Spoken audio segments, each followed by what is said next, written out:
देशद्रोही नथुराम गोडसे आणि त्यांच्या साथीदारांनी गांधीजींचा खून केला, पुन्हा त्यांचीच पिलावळ राहुलजी गांधी यांचा हत्या करण्याची धमकी देत आहेत चेतन भाऊ नरोटे। लोकसभेचे विरोधी पक्षनेते राहुलजी गांधी यांना जीवे मारण्याची धमकी देणाऱ्या तरविंदर सिंह मारवा व भाजप विरोधात सोलापूर शहर व जिल्हा काँग्रेस कमिटीच्या वतीनं खासदार प्रणितीताई शिंदे यांच्या मार्गदर्शनाखाली शहर अध्यक्ष चेतन भाऊ नरोटे, जिल्हा कार्याध्यक्ष ॲडव्होकेट नंदकुमार पवार यांच्या नेतृत्वाखाली माजी आमदार दिलीपराव माने यांच्या प्रमुख उपस्थितीत काँग्रेस भवन सोलापूर इथं निदर्शन आंदोलन करून निषेध करण्यात आला। राहुलजी गांधीला जीवे मारण्याची धमकी देणारे भाजप नेत्यात का? राहुलजी गांधी तुम संघर्ष करो, हम तुम्हारे साथ हैं। राहुलजी गांधी तुम संघर्ष करो, हम तुम्हारे साथ हैं। मोदी तेरी तानाशाही नहीं चलेगी, नहीं चलेगी। मोदी तेरी हिटलरशाही नहीं चलेगी, नहीं चलेगी। मोदी तेरी तानाशाही नहीं चलेगी, नहीं चलेगी।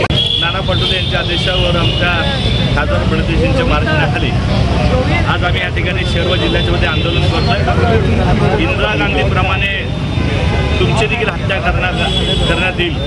राहुलजी गांधी यांना जीव मारण्याची धमकी तरविंदर सिंह यांनी दिलेली आहे। हे भारतीय जनता पार्टीचे नथुराम गोडसे यांचे पिलावळ आहेत। त्यामुळे महाराष्ट्रभरात देशभरात आज आंदोलन होत आहे। राहुलजी गांधी संघर्ष करो, हम तुम्हारे साथ है। राहुल गांधी कुणाला घाबरणार नाहीत। या देशासाठी प्राण गेले तर चालेल, पण असल्या धमक्याला कधी ते भीती घालणार नाहीत। ह्याच्यापुढे जोरदार ह्या देशाची ते सेवा करतील। जसं राजीव गांधीची हत्या केली तशा प्रकारचं उडवण्यात येईल किंवा तुमची हत्या करण्याची एका लोकशाही देशामध्ये अशा प्रकारचं जाहीरपणे वक्तव्य करणं निषेधार्थ आहे।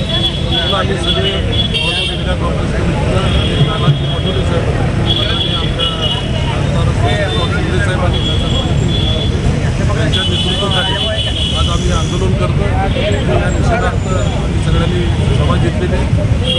मला विनंती करते की ताबडतोब त्याच्यावर कारवाई झाली पाहिजे आणि राहुल गांधी कधी देणार नाही, पण आपण दक्षता म्हणून आपण राहुलजींचं बंदोबस्त वाढवला पाहिजे आणि त्याची सुरक्षेची जबाबदारी सरकारने घेतली।